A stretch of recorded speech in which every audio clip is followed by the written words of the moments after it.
जगन्नाथपुरी में एक भक्त था भगवान का।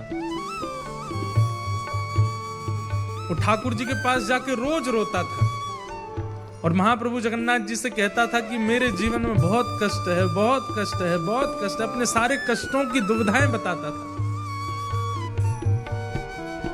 मेरे सारे कष्ट दूर मत कीजिए, बस एक काम कर दीजिए। बोले क्या? आप मेरे साथ रहने लग जाओ तो मुझे लगेगा कि आप संग खड़े हो, मुझे कष्ट की अनुभूति नहीं होगी।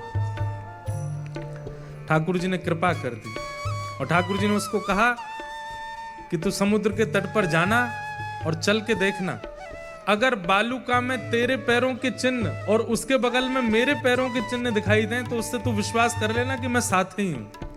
मैं प्रत्यक्ष नहीं दिखाई दूंगा, मेरे चरण चिन्ह दिखेंगे।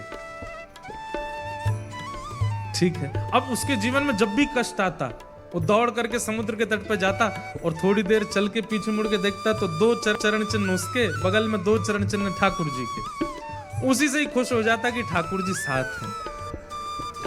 एक बार उसकी माता जी का देहावसन हो गया, उसी बालक के, और जब माँ की मृत्यु हुई तो वो सह नहीं पाया। इतना दुखी हुआ, इतना दुखी हुआ कि बोला मेरे जीवन में इससे बड़ा कष्ट कोई नहीं आया। दौड़ करके समुद्र के तट पर गया। चल करके जैसे ही उसने पीछे देखा, दो ही चरण चिन्ह थे, दो नहीं थे। महाप्रभु जगन्नाथ जी को कहने लगा, आज आपने भी मेरा साथ छोड़ दिया। मेरी माँ तो छोड़ के चली गई, आप भी चले गए।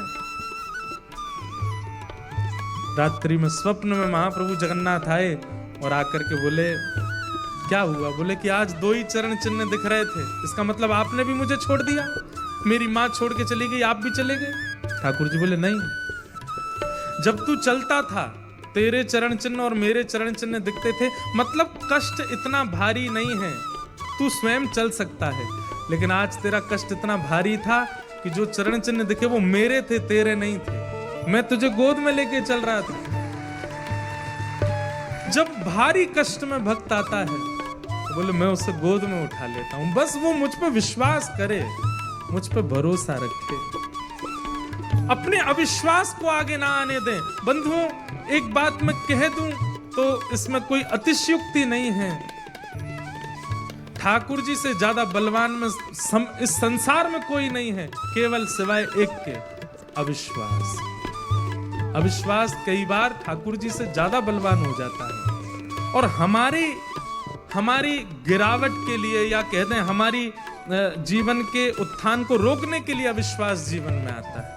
सब पे अविश्वास कीजिएगा, पर दो लोगों को छोड़ के, गुरु और गोविंद, इन पे कभी अविश्वास नहीं। साल पर आपके पास में बहुत रास्ते थे अपने नव वर्ष को मनाने के। गा करके, नाच करके, उल्टा सीधा खा पी करके, कुछ भी करके आप कर सकते थे। लेकिन यहां बैठा जो भी व्यक्ति अपने नव वर्ष पर या तो किसी धाम गया, या किसी तीर्थ गया, या घर में बैठ करके भगवत भजन किया, समझना कि ठाकुर जी ने आपकी रक्षा की है। यही रक्षा है। आप